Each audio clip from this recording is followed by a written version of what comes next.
damos la gloria y la honra, Padre, por tu misericordia, por tu gracia. Te damos las gracias por un día más de vida, porque nos has permitido despertar una vez más, porque nos has permitido ver la luz del sol una vez más, porque es por gracia, Señor, que lo has permitido, y te damos la gloria y la honra por eso y por más, Señor. Amado Padre, te damos las gracias por esta palabra que nos has entregado en este día. Te pedimos, Señor, que seas tú ministrando nuestros corazones. Te pedimos, Padre amado, que pases un carbón encendido por nuestras bocas, para que no seamos nosotros, sino tú, porque la gloria y la honra es y siempre será tuya, mi Rey amado. Te pedimos, Señor, por cada una de las personas que están aquí en esta transmisión, que seas tú, Señor, abriendo sus corazones para que ellos puedan recibir la palabra que tú les tienes hoy, Señor. Porque sabemos y declaramos en el nombre de Jesús que serás tú hablándoles a cada uno de ellos. Que todo el que necesita una palabra y una respuesta de parte tuya la va a recibir hoy en el nombre de Jesús. Que todo el que necesite, Señor, alguna confirmación o alguna respuesta de parte de ti a sus oraciones, Señor, la reciba hoy en el nombre de Jesús. Que tú utilices, Señor, esta plataforma como las has utilizado en innumerables ocasiones para hablar a todo aquello que lo necesitan, Padre amado. Te lo pedimos en el nombre de Jesús. Amén y amén. Bendito sea Dios. Gracias, Señor. Amén. Dice, en el nombre del Padre, del Hijo y del Espíritu Santo, Marcos 8, capítulo 8, versículo 1, dice, alimentación al de los 4,000. En aquellos días, como había una gran multitud y no tenían qué comer, Jesús llamó a sus discípulos y les dijo, tengo compasión de la gente, porque ya hace 3 días que están conmigo y no tienen qué comer. Y si los enviare en ayunas a sus casas, se desmayarán en el camino, pues algunos de ellos han venido de lejos. Sus discípulos les respondieron, ¿de dónde podrá alguien saciar de pan a estos aquí en el desierto? Él les preguntó, ¿cuántos panes tienes? Ellos le dijeron, 7. Entonces mandó a la multitud que se recostase en tierra. Y tomando los 7 panes, habiendo dado gracias, los partió y dio a sus discípulos para que los pusiesen delante, y los pusieron delante de la multitud. Tenían también unos pocos pececillos, y los bendijo y mandó que también los pusieron delante, y comieron y se saciaron, y recogieron de los pedazos que habían sobrado 7 canastas. Eran los que comieron como 4,000, y los despidió. Y luego, entrando en la barca con sus discípulos, vino a la región de Dalmanuta.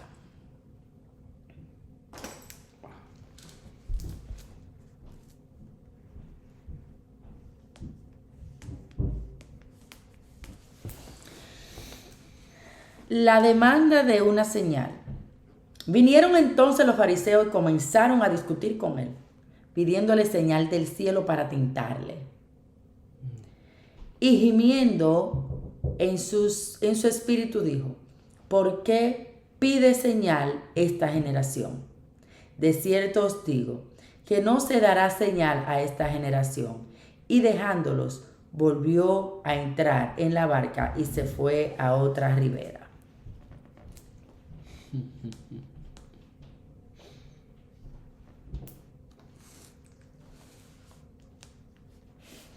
La levadura de los fariseos.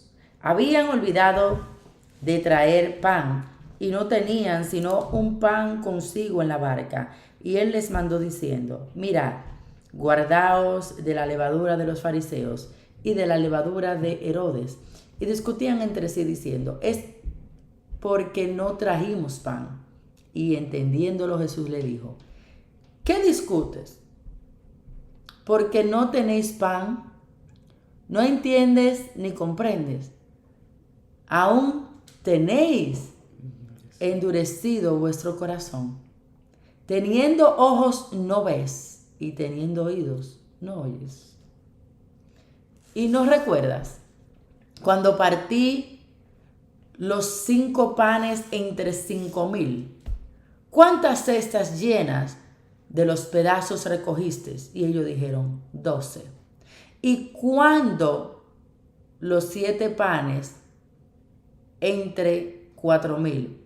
¿Cuántas canastas llenas de los pedazos recogiste? Y ellos dijeron, 7. Y les dijo, ¿cómo aún no entiendes? Repito. Cuando partí los 5 panes entre 5,000, ¿cuántas cestas llenas de los pedazos recogiste? Y ellos dijeron, 12. ¿Cuántas canastas llenas de los pedazos recogiste? Espérate. Y cuando los 7 panes entre 4,000, ¿cuántas canastas llenas de pedazos recogiste? Y ellos dijeron, 7. Y les dijo, ¿cómo aún no entiendes? Ay, Dios mío. Un ciego sanado en Betsaida.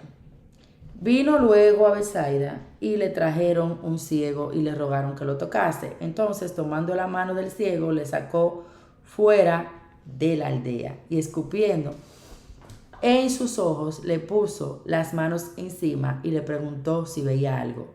Él mirando, dijo, veo los hombres como árboles, pero los veo que andan.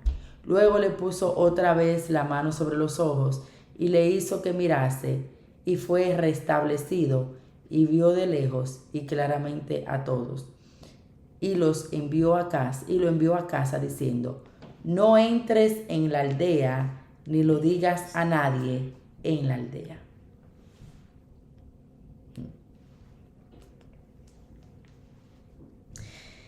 La confesión de Pedro.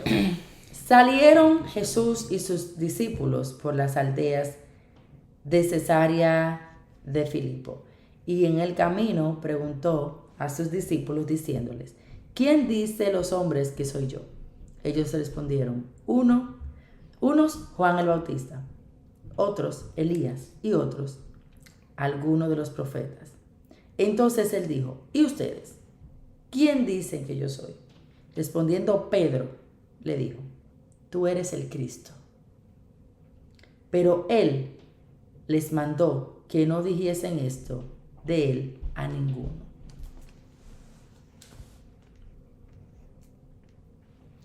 Jesús anuncia su muerte y comenzó a enseñarles que le era necesario el Hijo del Hombre padecer mucho y ser desechado por los ancianos, por los principales sacerdotes y por los escribas, y ser muerto y resucitar después de 3 días. Esto le decía claramente. Entonces Pedro le tomó aparte y comenzó a reconvenirle. Pero él, volviéndose y mirando a los discípulos, reprendió a Pedro, diciendo, quítate de delante de mí, Satanás, porque no pones la mira en las cosas de Dios, sino en las de los hombres. ¿Te estoy oyendo? Ay, Dios, esto está muy profundo aquí. Búscame la plenitud, por favor. Está ahí al lado. Búscame el capítulo. Y llamando a la gente y a sus discípulos les dijo, si alguno quiere venir en pos de mí, niéguese a sí mismo y tome su cruz y sígame.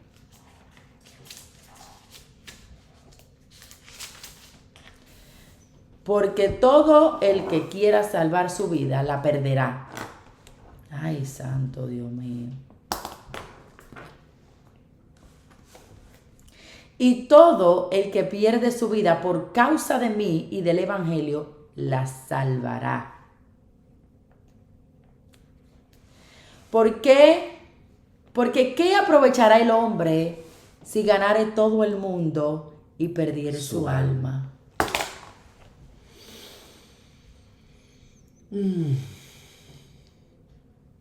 Padre Santo. Y dice el 37, ¿o qué recompensa dará el hombre por su alma?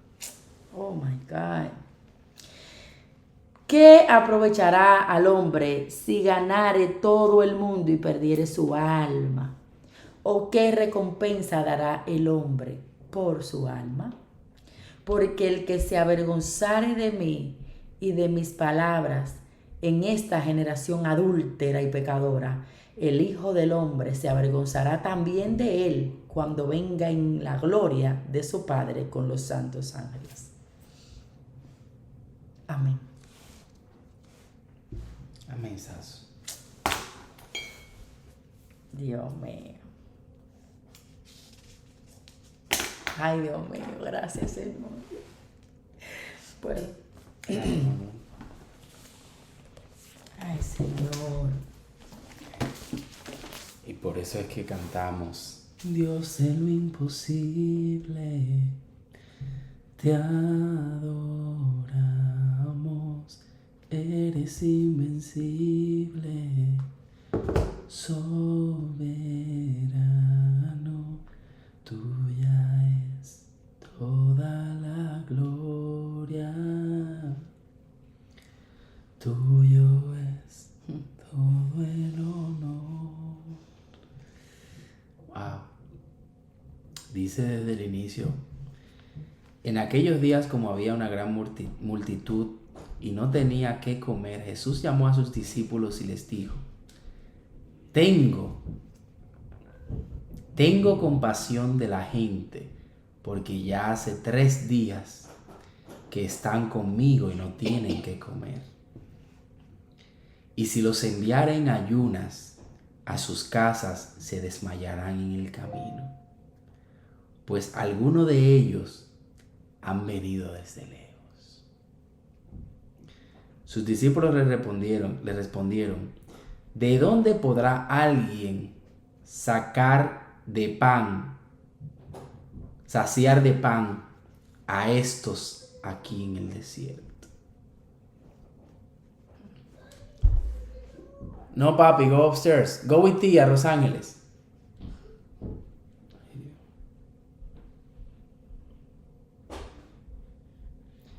En todo lo que nosotros hemos podido leer y estudiar un poco acerca de los 12 discípulos, es que entre ellos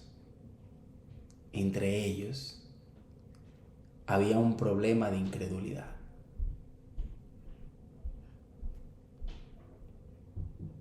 Ellos todavía no estaban seguros, de alguna manera u otra, de quién era Jesucristo. En todo lo que hemos podido ver, y siempre se menciona, el único nombre que se menciona, que incluso se le puso el sobrenombre, es Tomás el incrédulo.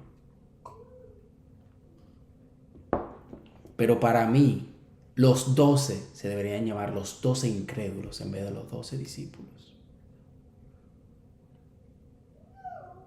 Porque todos los discípulos en algún momento mostraron incredulidad. Lourdes, Dios te bendiga. Bendiciones, Lourdes. Dios te bendiga. Todos y cada uno de ellos mostraron inseguridad, incredulidad. Incluso el mismo Juan el Bautista, no era discípulo de él, pero el mismo Juan el Bautista, que se le fue revelado que desde su nacimiento él fue marcado para abrir el camino para el Mesías que había de venir. Y él mismo, en un momento de debilidad, porque es ahí donde yo me doy cuenta, es que cada uno de ellos mostraban su incredulidad cuando llegaba un momento difícil, pero cuando todo estaba bien, él era el maestro. Cuando todo va bien en tu vida, cuando todo va bien en tu vida, lamentablemente, creemos en Dios y confiamos en Dios. Pero cuando llega el momento difícil, incluso los discípulos de Jesús, que anduvieron con él todo ese tiempo, hasta ellos tenían su momento de incredulidad.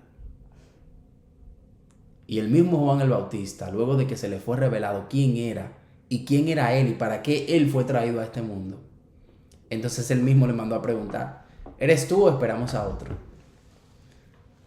Cuando llegó el momento de su tribulación. Y aquí ellos le están diciendo: ¿quién ¿quién saciará a todas estas personas de pan en el desierto? Yo me imagino a Jesús mirándolo como quien dice, Oye, Jesús, guanajo. Jesús tenía paciencia. Jesús estaba alto, loco. Jesús estaba harto de los discípulos. No, real. Jesús estaba harto de los discípulos.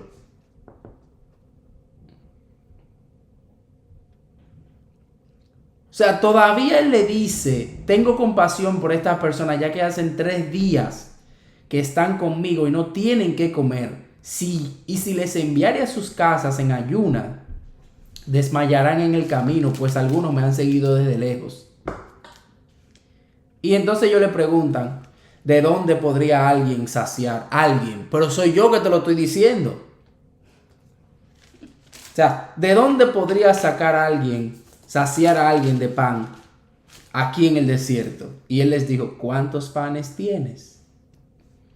Ellos le dijeron, 7. Entonces mandó a la multitud a que se recostase en tierra y tomando los 7 panes, aquí hay algo muy importante. Habiendo dado gracias. Mira, en Marcos 6, en el versículo 30, habla de la alimentación de los 5,000. Antes de él alimentar a los 4,000, ya había alimentado 5,000. Y más adelante te lo dice también. Sí, pero oye lo que pasó con los 5,000. Dice, y salió Jesús y vio una gran multitud y tuvo compasión de ellos porque eran como ovejas que no tenían pastor. Y comenzó a enseñarle muchas cosas. Cuando ya era muy avanzada la hora, sus discípulos se acercaron a él diciendo, el lugar es desierto y la hora es muy avanzada. Despídelos para que se vayan a los campos y aldeas de alrededor y compren pan, pues no tienen que comer. Respondiendo Jesús le dijo, dale vosotros de comer. Ellos le dijeron, que vayamos y compremos pan por 200 denarios y le demos de comer. Y le dijo, ¿cuántos panes tienes? Id y verlo. Al saberlo dijeron 5 y 2 peces. Y les mandó que hiciesen a recostar a todos por grupos sobre la hierba verde. Y se recostaron por grupos 200, de 100 en 100 y de 50 en 50. Entonces tomó los 5 panes y 2 peces y levantando los ojos al cielo, bendijo y partió los panes y dio a sus discípulos para que los pasasen delante. Repartió los 2 peces entre todos y comieron todos y se saciaron. Y recogieron de los pedazos 12 cestas llenas y de lo que sobró de los peces. Y los que comieron eran 5,000 hombres. Dice aquí en la Biblia Plenitud. Dice acá.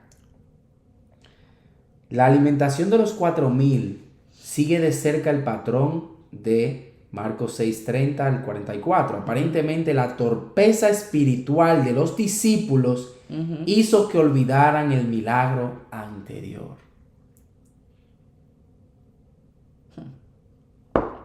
Ay, Padre amado. Después que alimenta a los 5,000, anda sobre el mar, sana a los enfermos de Genezaret, sana a un sordomudo, alimenta a los 4,000. Todavía antes de alimentar a los 4,000 están ellos, ¿y quién le va a dar comida a esas 4,000 gente? Pero mira, la paciencia de Jesús es la paciencia que nosotros necesitamos en este tiempo. No voy más lejos. En el mismo Marcos 8, versículo 11, dice, vinieron entonces los fariseos y comenzaron a discutir con él, pidiéndole señal del cielo para tentarle. Y gimiendo en su espíritu, o sea, llorando y contristándose en su espíritu, dijo, ¿por qué pide señal esta generación? De cierto os digo, que no se dará señal a esta generación. Y dejándolos, volvió a entrar en la barca y se fue a la otra orilla. En pocas palabras, fueron los fariseos que le pidieron señal. Y yo me imagino a Jesús diciéndole, pero si los 12 que andan conmigo... Yo decía esto. Pero si los 12 que andan conmigo no creen en las señales que yo les he dado, ¿cómo van a creer ustedes? Exactamente. Que lo que están haciendo es tentándome. Sí. ¿Cómo? Exactamente. el domingo tuvimos a predicar y de verdad que para mí fue, porque es lo que, digo, cuando el pastor Ángel Beltré estaba dando esa palabra, la gloria sea para Dios, ya yo sabía el mensaje final, porque es lo que yo siempre veo que pasa con Jesús en la palabra. El pobre Jesús hacía de todo y los mismos que andaban con él eran los que estaban dudosos. Entonces, no, al que siempre ponen de incrédulo es el discípulo, ¿cómo es? Tomás. Que fue el que le dijo, déjame ver la mano tuya, a ver si eres tú, ¿verdad? Que te crucificaron, porque ya yo no creo nada. Pero nada más dicen, no, Tomás, el incrédulo. Los pero 12 incrédulos. Eran todos, discípulos. toditos incrédulos, todos. Todos, porque eran los 12, decía, y los 12 discípulos, y los discípulos le dijeron, y los toditos, ¿y quién le va a dar de comer? ¿Y cómo lo vamos a hacer? ¿Y qué va a pasar? ¿Entiendes? Entonces eran todos incrédulos. Porque todavía cuando llega María y dice, la tumba está vacía, salen corriendo Juan y Pedro. Y cuando llegaron a la tumba, Juan se quedó parado, no entró. El que entró fue Pedro. Entonces Juan dudó para entrar. Es decir, si tú sabes que resucitó, entra porque él no está ahí. ¿Entiendes? Entonces, cuando muere Lázaro, que era lo que estaban predicando el domingo, que Jesús dice, esa enfermedad no es de muerte, sino para que mi Padre se glorifique, ¿verdad? Oh. Entonces muere Lázaro. Cuando él llega, la hermana de Lázaro, Marta, le dice, mi hermano se murió, tú no llegaste a tiempo, o sea, mi hermano está muerto, te está hediendo, tiene 4 días. ¿Dónde lo pusieron? Lo envolvimos y le pusimos una piedra. Jesús estaba harto porque él dijo, sí, yo le dije a usted que él no se iba a morir, que él iba a vivir, porque lo envuelven y le ponen una piedra. Entonces, esa incredulidad, esa falta de creencia, esa falta de fe que se vivía en aquel tiempo, todavía teniendo al Mesías ahí, viendo los milagros, las manifestaciones, sabiendo. Imagínate ahora, mi amor, viéndonos a nosotros con tatuajes. Imagínate ahora si la gente va a creer o no en lo que nosotros decimos. Si en el mismo, antes de empezar la palabra, ustedes vieron que alguien me estaba hablando disparate de los tatuajes. Y mira justamente lo que la palabra habla. El mismo Jesús, el Hijo de Dios, que vino y resucitó al tercer día, que murió por nuestros pecados, vivía la incredulidad de la gente, de los que andaban incluso con él. Acuérdense que en este tiempo pasa igual, yo se lo he dicho. Quienes están contigo no creen en lo que tú dices que vas a lograr, no creen en lo que tú dices que vas a hacer, no creen en que tú de verdad le sirves a Cristo, no creen en que tú vas a ser exitoso, siempre tienen esa duda, pero es que la duda es parte del ser humano por lo que vemos. Si los mismos 12 discípulos que andaron con Jesús, entonces no creían, tenían dudas, ¿quiénes somos nosotros para molestarnos porque un hermano, un primo, una amiga, un conocido, un esposo, una tía, un hijo, no crean algo que nosotros digamos? Señores, por el amor. Por el amor. Nosotros no podemos. Tú no ves que yo estoy así, de que no, que es verdad, tú tienes razón, sí. Yo estoy así, yo estoy como Jesús. A mí no me da nadie, amor. Yo estoy cogiéndolo suave. Dice, más adelante, cuando él sana al ciego, hay una parte importante cuando él le dice, no entres en la aldea ni lo digas a nadie en la aldea. Él no tiene que decirlo porque ya él ve. Porque es que lo que tú dices la gente no te lo cree. La gente te cree lo que ve que sucede contigo. La gente te cree que tú le sirves a Cristo cuando tú demuestras con tu modelo a Cristo. No cuando tú dices, no, que yo soy cristiana, yo me convertí, yo estoy yendo a la iglesia, yo siento la presencia de Dios, yo puedo sentir. No lo diga. Que ellos lo puedan notar. Que la gente te vea o te sienta cerca y diga, hay algo grande contigo. ¿Qué es lo que tú portas? Entonces ya eso solo va hablando. Pero cuando tú andas de boca en boca en todos lados, dices, ay, yo soy cristiano, yo soy cristiana, yo tal vaina, yo sé de esto, yo sé Biblia, no lo diga. Primero no te van a creer. porque la gente de por sí, aunque sea verdad, no te cree. Y segundo, hay cosas que el Señor te entrega que no es para que tú se lo digas a nadie. Es que se venía arrastrando un problema de, volviendo a lo mismo, de incredulidad. ¿Y por qué? ¿Por qué le dice, no entres a la aldea?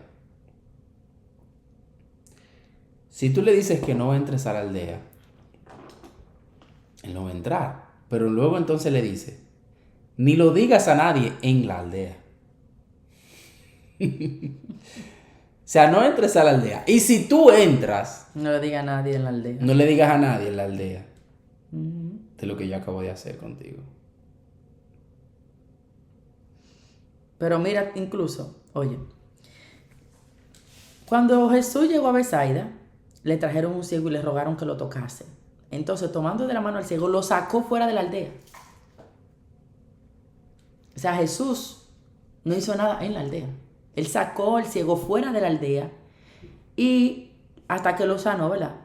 Y luego le dijo, vete, lo envió a su casa diciendo, no entres en la aldea, ni le digas a nadie en la aldea. Al parecer, lo que sea que, yo poniéndolo en un caso hipotético, disclaimer, para que no digan que solo dice ahí. Cuando tú le oras al Señor, hay personas que te rodean que son como esa aldea. Que el Señor hace algo contigo y tú no puedes decírselo.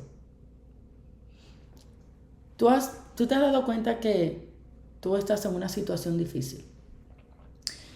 Y tú estás en una situación difícil y tú oras y tú ayunas y tú haces silicio y toda la vaina y las cosas empiezan como a mejorar. Y tú estás viendo que la cosa te está yendo bien y tú tienes un plan. Y tú tienes ya el camino, tú sabes, abriendo camino, tú estás bien. Y tú sabes que Dios te prometió y Dios te dijo tal cosa, te va a ir bien, va a pasar esto, va a pasar así, va a pasar así. Y tú estás en bendición. Y tú vienes y se lo cuentas a alguien. Y se te barajan todos los planes. Y se te barajan todos los planes. Y las cosas y las bendiciones, aunque Dios lo dijo, Él lo va a hacer. Pero por alguna razón Él dice, no entres a la aldea ni se lo digas a nadie de la aldea. Yo te voy a decir por qué Él dijo eso ahora. ¿Entiendes? Dale. Gracias, Señor. Tuya es la gloria y la honra. Amén. Dice el versículo 23. Entonces, tomando la mano del ciego, le sacó fuera de la aldea. Y escupiendo en sus ojos, le puso las manos encima y le preguntó si veía algo. Él mirando dijo, veo los hombres como árboles. Pero no solamente eso. Le dijo, pero, siempre hay un pero que valga, pero los veo que andan. Y dice la palabra de Dios en Santiago 1, versículo 6. Lo voy a leer desde el versículo 5. No, vamos a leerlo desde el 6. Dice, pero pida con fe, no dudando nada, porque el que duda es semejante a la onda del mar, que es arrastrada por el viento y echada de una parte a otra. ¿Qué mueve los árboles? El viento. El viento. Entonces, primero que nada, él tuvo que sacarlo de la aldea, porque los mismos que le trajeron el ciego para que él le tocara y lo sanara, ni ellos mismos creían que él lo iba a hacer. Y él tuvo que sacarlo. Y entonces ya cuando lo saca, que lo sana, él le pregunta, ¿tú ves? Y le dice, sí, veo un poquito. Veo los hombres como árboles y los veo que andan. Que se está moviendo de un lado a otro.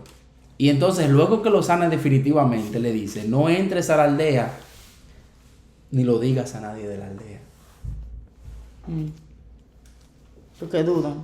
Porque es que están dudando. Claro. Claro. Si tú pides algo al Señor, no lo pidas con duda. Pídelo con fe, con esa certeza de que va a suceder. Y muchas veces, así como este ciego, el Señor va a tener que apartarte y quitarte del lado muchas personas que no creen en lo que Dios va a hacer contigo. Y Él mismo te va a decir, luego de que te entregue el milagro, te va a decir, no entres ahí ni le cuentes a ellos lo que yo hice contigo. Porque volviendo para atrás dice, ¿por qué pide señal esta generación? De cierto os digo, que no se dará señal a esta generación. Porque todavía hay un problema de incredulidad. Todavía los mismos discípulos, viendo todas las señales que Él había hecho, viendo todo lo que Él había hecho, todavía ellos dudaban de Él. Y yo lo que me pongo a pensar es que todas las señales, todos los prodigios, todos los milagros que Jesús hizo, era más para demostrarle a los discípulos, para dejarle a los discípulos sus señales, que para la misma persona que recibían el milagro. Lamentablemente. Cuando Jesús les dice de lo de la levadura, que se guarden de la levadura de los fariseos, que Él le dice, ¿qué discutes? Porque no tienes pan, no entiendes ni comprendes, aún está siendo endurecido nuestro corazón, teniendo ojos no ves y teniendo oídos no oyes. Aquí en Mateo está la misma historia, y dice que se guarden de la levadura de los fariseos y de los saduceos.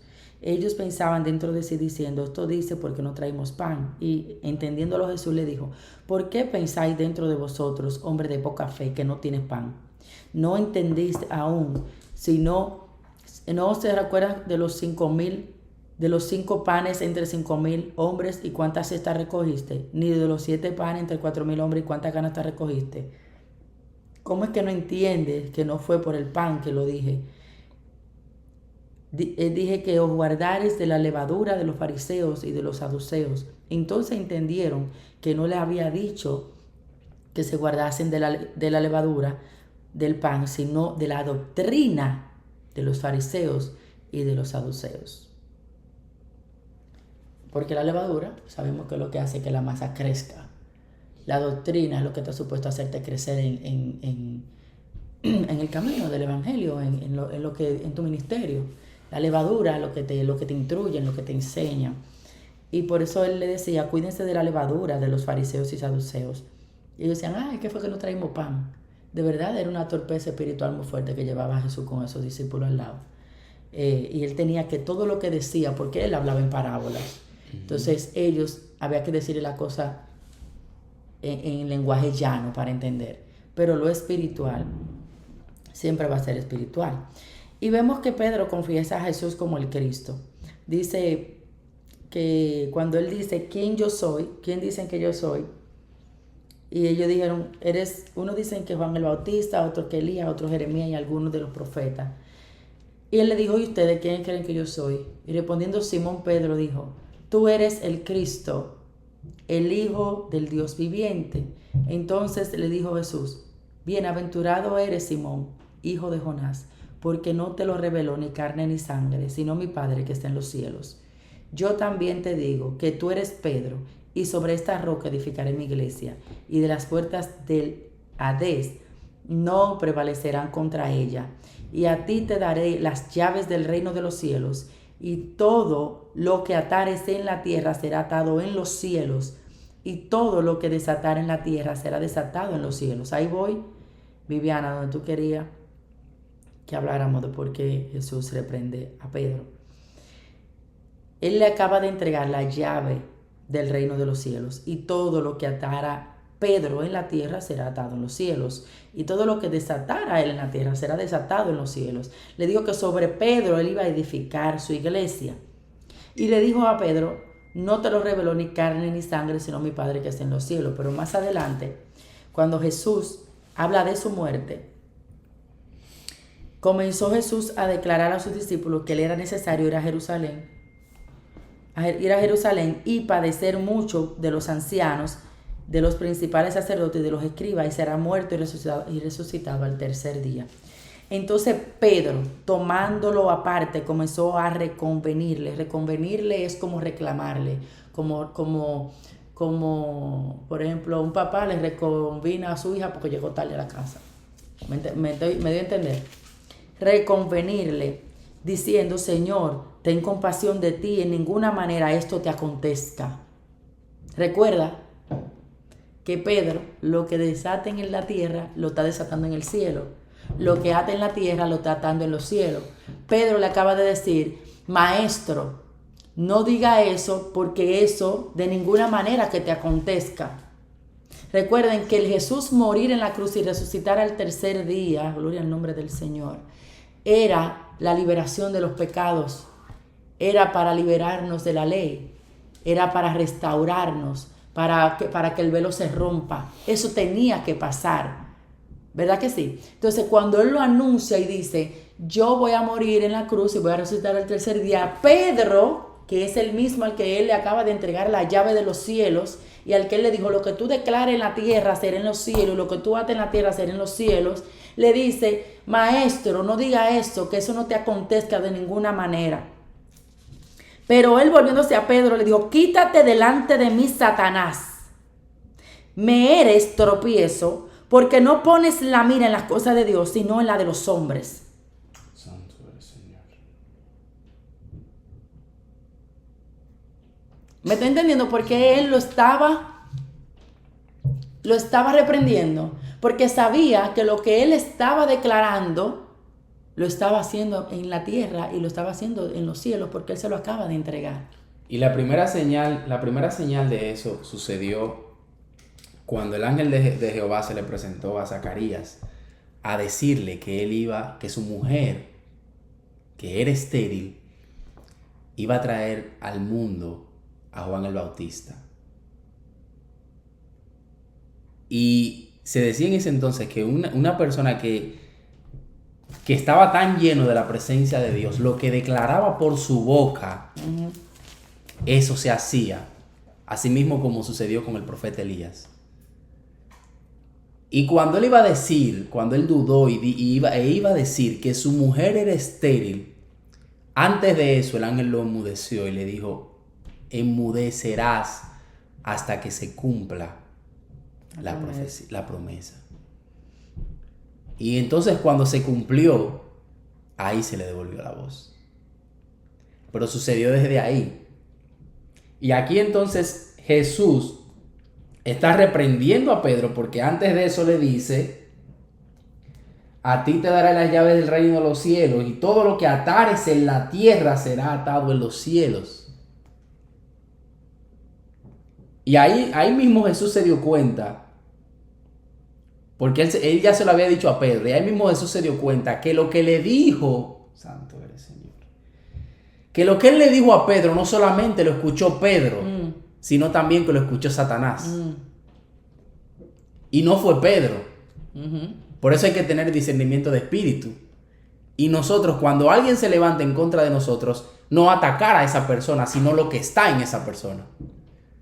Por esa razón era que David nunca atacó a Saúl, sino que él atacaba el demonio que estaba en Saúl a través de la adoración. Y aquí en este caso entonces Jesús le dice, quítate delante de mí, Satanás, porque él se dio cuenta que no fue Pedro que se levantó, Claro. que fue Satanás. Por eso yo estaba hablando con alguien el domingo que decía, yo no permito que nadie me profetice. Y yo le decía, ¿pero por qué? Y él me decía, porque lo que esa persona me dice y me profetiza, no lo oigo solamente yo, lo oye también Satanás. Por eso yo me profetizo yo mismo en mi mente. Y yo me quedé como que, wow. Por eso es que Cuando nosotros estamos escuchando o recibiendo una palabra, una prédica de quien sea, por más que esa persona siempre es utilizada por Dios, porque Dios usa, ¿verdad?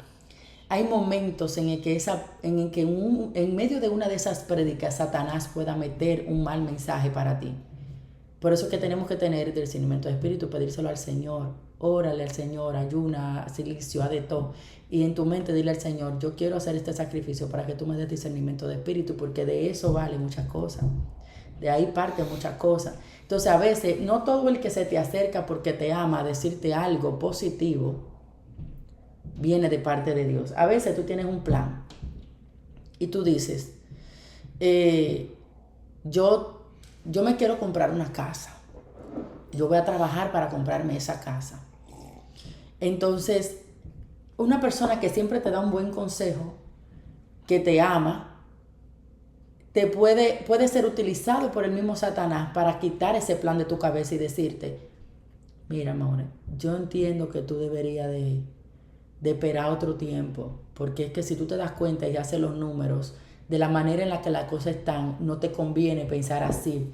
Déjalo de esa casa por lo menos para 3 o 4 años más cuando tú te prepares y tú sientes que es un buen consejo, porque te lo está dando por tu bien. Pero ese no es el plan de Dios. Por eso a veces todo el que nos aconseja, por más que nos ame, el consejo no viene de su amor. A veces el enemigo usa a quien más te ame, a quien más tú amas, para ponerte a hacer lo que él quiere que tú hagas. Para ponerte a hacer lo que él quiere que tú hagas. Por eso es que tú tienes que pedírselo y todos los planes tuyos son con el Señor. Y esa persona no tiene porque Pedro nunca tuvo mala voluntad. Dice aquí en la Biblia Plenitud, abajo en el estudio, las palabras son idénticas a la de Mateo. Jesús reconoció en las palabras de Pedro la misma tentación diabólicamente inspirada que le sugería evitar el sufrimiento como parte de su vocación mesiánica. ¿Tú te acuerdas cuando él estaba en el desierto, que él tenía hambre y Satanás le dijo, di a esa piedra que se convierte en pan y come? Él le estaba dando un consejo para que él no se muera en el desierto de hambre, para que coma. Pero era el mismo Satanás. Satanás no le dijo, bébete ese veneno y mátate. Él le dijo, di a esa piedra que se convierte en pan y coma. O sea, él le está diciendo lo que la carne de Jesús quiere escuchar, que es que coma, porque realmente él está mal, tiene 40 días sin comer ni beber. Y el diablo le está diciendo algo bueno, porque no todo lo que el diablo te dice es malo. No todo lo que él quiere que tú hagas es malo. Él simplemente quiere que tú hagas lo que él dice. Y automáticamente, aunque suene bueno, tú lo haces porque suena bueno, estás haciendo su voluntad de él, no la que Dios te mandó. Entonces, como Jesús dijo, yo me van a matar, yo me voy a morir, yo voy a resucitar en 3 días.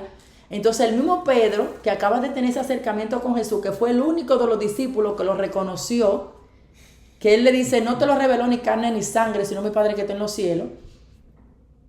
El mismo que dijo, tú eres el Cristo, el Hijo de Dios, es el que viene y le dice, ven acá, maestro, pero ¿cómo tú estás diciendo que te van a matar?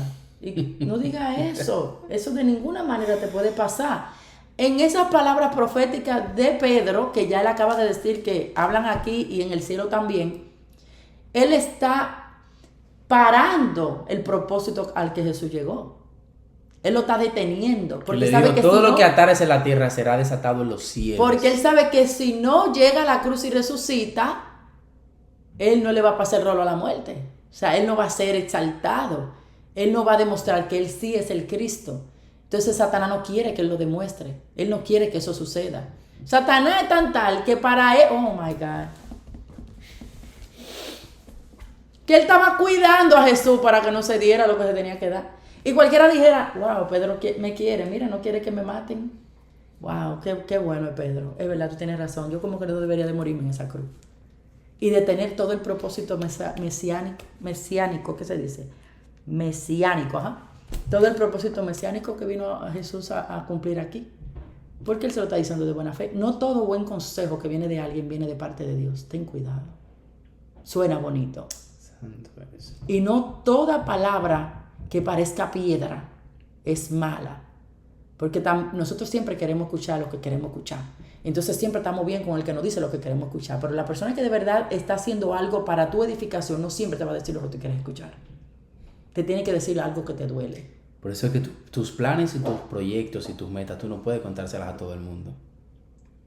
Porque Jesús comenzó a contarles el propósito por el cual Él vino a este mundo, a los mismos 12 discípulos que andaban con Él.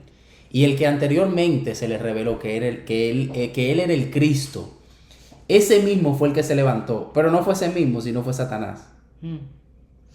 Y vuelvo y te repito, es que cuando tú le cuentas tus planes y tus proyectos a una persona, no solamente lo está escuchando esa persona, también lo está escuchando Satanás. Y él es que se va a levantar. Él es que se va a levantar en contra del propósito que Dios tiene para tu vida. ¿Por qué? Dice en el libro de Efesios 6, versículo 12, porque no tenemos lucha contra carne ni sangre, sino contra principados, contra potestades, contra gobernadores de las tinieblas de este siglo, contra huestes espirituales de maldad en todas las regiones celestiales. Gloria a Dios. Por eso Él nos reprendió. Por eso Él reprendió a Pedro. Y no le dijo, te reprendo, Pedro. No. Dice en el versículo 33, pero Él volviéndose y mirando a sus discípulos, reprendió a Pedro diciendo, quítate de delante de mí, Satanás, porque no pones la mira en las cosas de Dios, sino en las de los hombres. Y esta parte, el versículo 34, para terminar, es la parte más bonita. Para que ustedes vean hasta dónde llegaba, digamos que de alguna manera u otra, la incredulidad de los discípulos.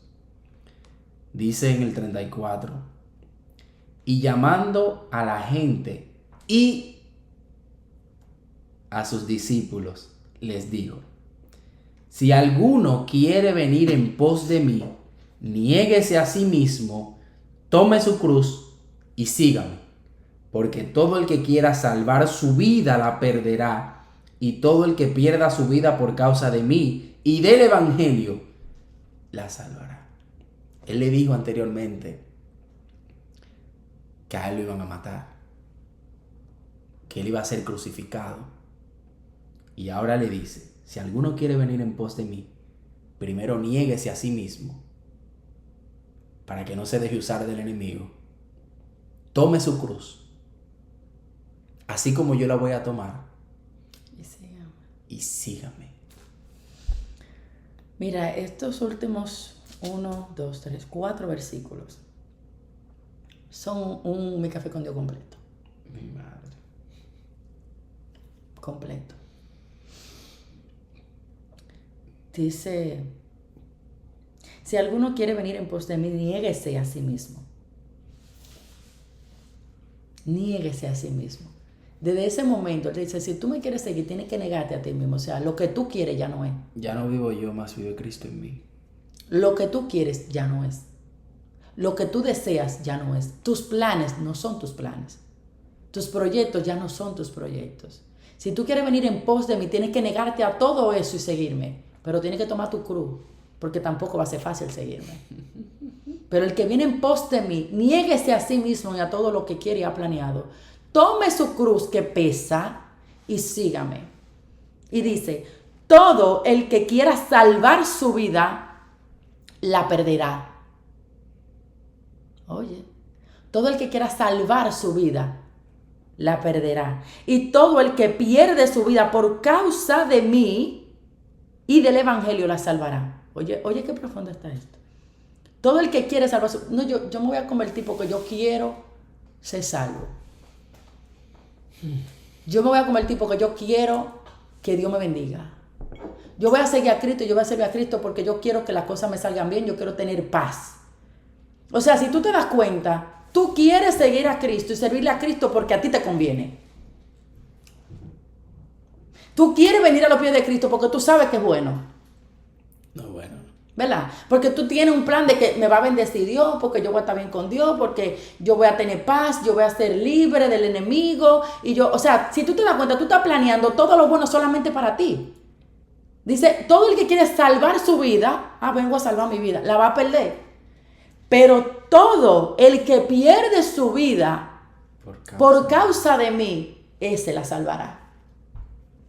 Todo el que dice, tú sabes que yo voy a seguir a Cristo porque yo quiero vivir para Él. Porque yo quiero hacer su voluntad.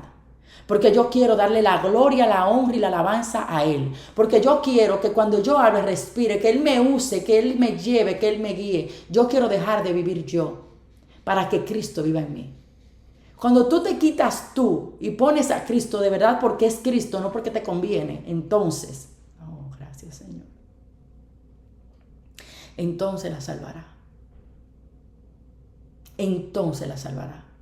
Porque ese es el problema, que muchos damos ese paso porque estamos cansados, porque tenemos problemas, porque tenemos una guerra, una lucha, una enfermedad, porque queremos salvarnos, le voy a entregar mi vida a Cristo porque yo sé que yo me voy a salvar, o que cuando yo me muera por lo menos me voy para el cielo porque ya yo me arrepentí de mi pecado. O sea, yo lo estoy haciendo por una estrategia de yo sacar provecho del evangelio. Pero cuando tú dices, yo le voy a entregar mi vida a Cristo, le doy la gloria a Dios sin vanagloriarme, el día que le entregué mi vida a Cristo, yo dije, ¿tú sabes qué? Yo no sé cómo es esto. A mí no me importa lo que yo tenga que dejar. A mí no me importa lo que yo tenga que hacer. A mí no me importa lo que esto vaya a tener que pasar. Si yo tengo que dejar las redes, si yo tengo que dejarlo todo. Yo necesito servirle a Dios.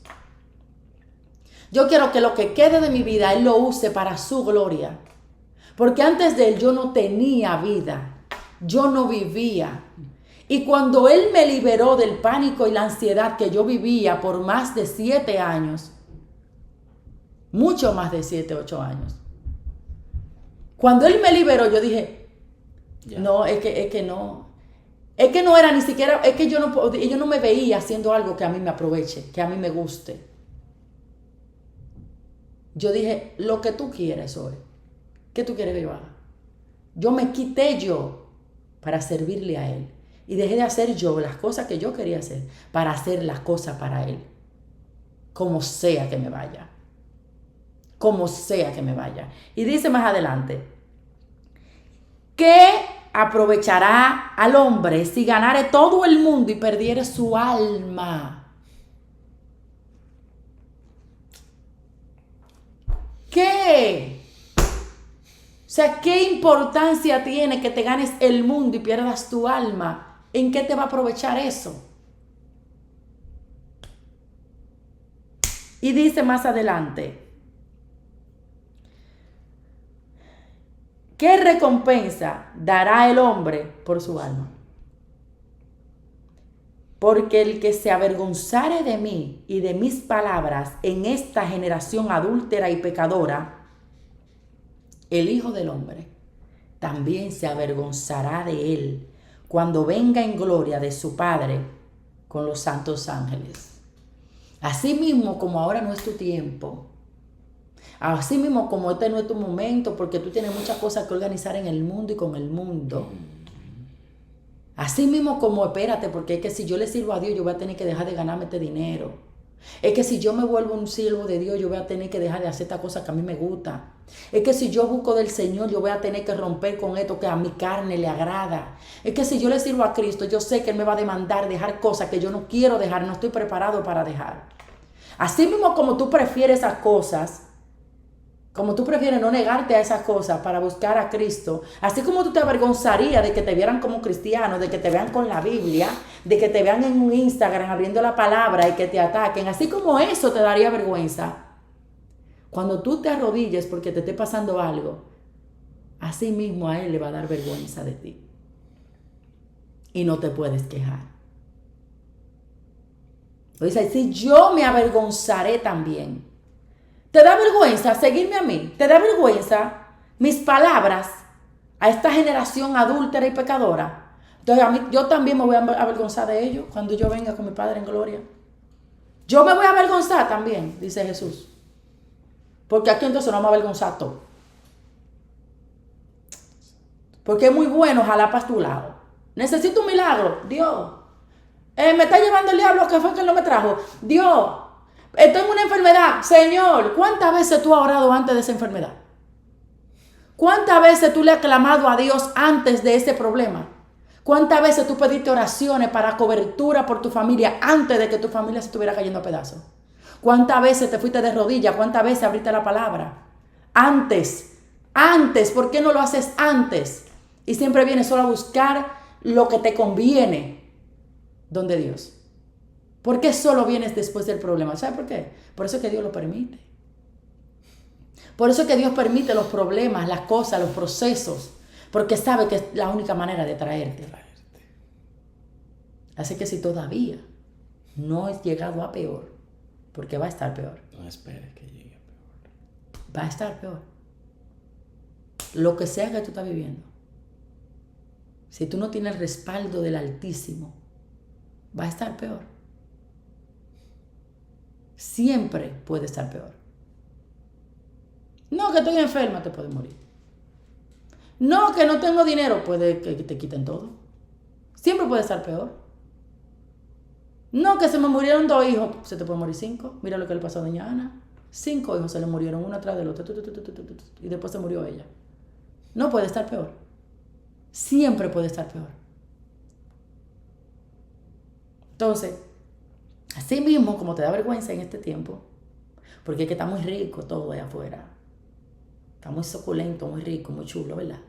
La carne, los views, la gente, la vaina, la juca, el dembow, la calle, la cuerpa, los viajes, la pámpara, todo eso. Eso es rico, yo estuve ahí. Pero no más rico que esto. Pero no más rico que esto. Porque déjame decirte a ti, ¿qué le aprovecha al hombre si ganara el mundo y perdiera el alma? ¿De qué vale todo eso si cuando tú te acuestas no tienes paz? ¿De qué vale todo eso si cuando tú cierras la puerta de tu habitación tú lloras de noche? Porque no te encuentras, porque no te conoces, porque cuando estás solo necesitas hablar con alguien, estás hablando con alguien, estás conectado al internet, estás mirando un live, estás metido en YouTube, viendo una... Tú estás tan mal que tú no puedes estar en silencio a solas. Santo. Tú no puedes estar en silencio a solas. A la prueba. Siéntate en una silla.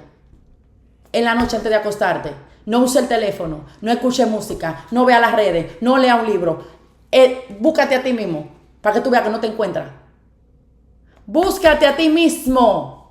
Para que te des cuenta que no hay paz.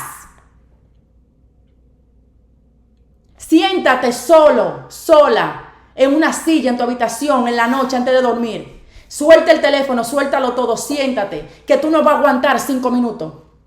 Tú no lo aguantas los 5 minutos. Tú no lo aguantas los 5 minutos. Pero cuando tú tienes a Cristo, ay, mamá. Mira, tú te sientas así. Y tú te gozas en su presencia por horas. Por horas. Tú no quieres pararte de esa silla en medio de su presencia porque tú no estás solo. Porque cuando tú lo tienes a Él, tú nunca, jamás estarás solo porque Él estará contigo. Pero sin Él, hasta el diablo se te aparta.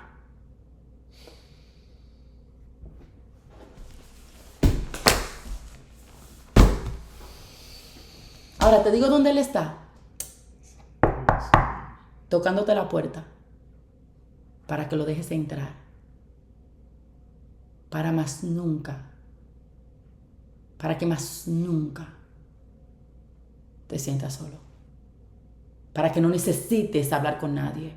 Para que no necesites llamar a nadie. Para que no necesites que alguien te escuche, que alguien te hable. Para que no necesites la aprobación de nadie ni el consejo de nadie. Para que no necesites que alguien te llame, te lleve a cenar, te llame, te pregunte cómo tú estás. A mí nadie me pregunta cómo yo estoy, eso es por falta de Cristo.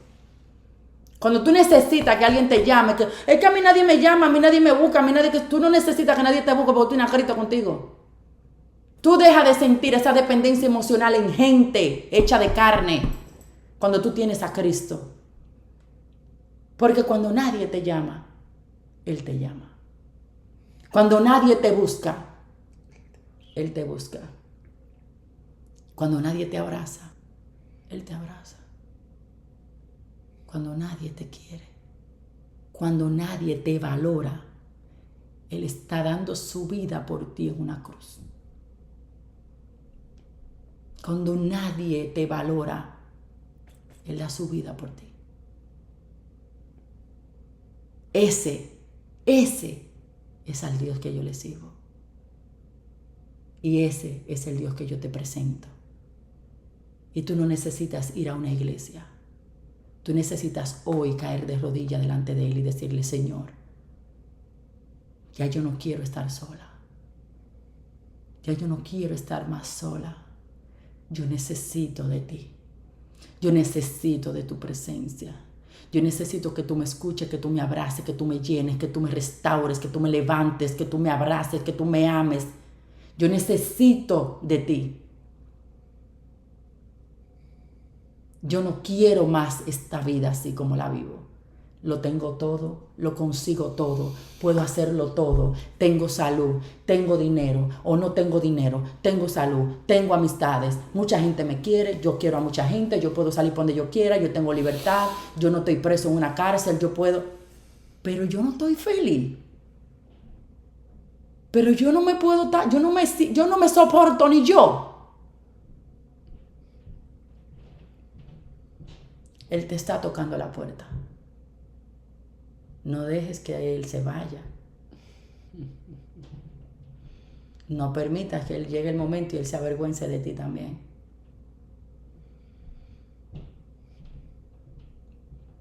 Cristo te ama. Quiere hacerlo contigo. Él quiere y puede hacerlo contigo. Y olvídate de lo que diga nadie. Él quiere hacerlo contigo. Si sus mismos discípulos, si los mismos fariseos, no hubo alguien que de verdad creyera y sintiera por Él, como Él sentía por nosotros, ¿qué importa lo que nadie diga de ti? ¿Qué importa si alguien se va a reír? El diablo va a usar a todo el mundo para quitarte del medio.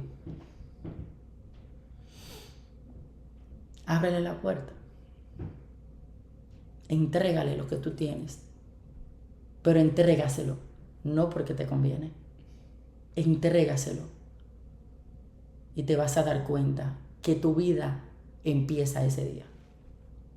Que Dios te bendiga, te guarde. Que sea Él contigo siempre. Esto fue Mi Café con Dios. Nos vemos el lunes a las 7 de la mañana. Shalom.